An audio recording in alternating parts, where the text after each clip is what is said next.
सोनाली ही एक हुशार पण मनाने फार कोमल मुलगी होती. कॉलेजमध्ये सगळे तिला हसतमुख म्हणायचे, पण तिच्या मनात मात्र खोल अंधार साठला होता. आई-वडिलांचे भांडण, मित्रांचं दूर जाणं आणि एकटेपण हे सगळ्यांनी ती थकली होती. एका रात्री ती टेबलाजवळ बसली होती. समोर एक कागद माफ करा एवढंच लिहिलेलं होतं. तिचे हात थरथर होते. तिला वाटलं की हे सगळं संपवायचं, आता वेदना नकोत. त्या क्षणी तिला डोळे मिटले गेले आणि ती अंधारात बुडली.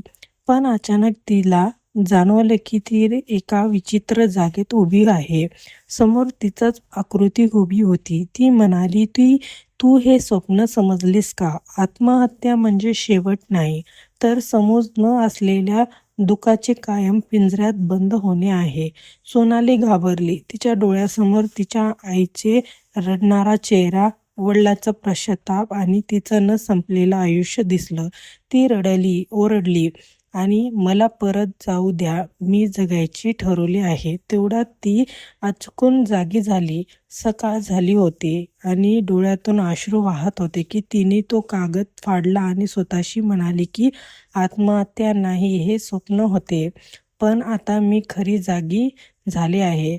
भावार्थ, आत्महत्या ही शेवट नाही, ती एक चुकीचं स्वप्न आहे, ज्यातून जाग होणं, पुन्हा जगणं हेच खऱ्या धैर्याचं काम आहे.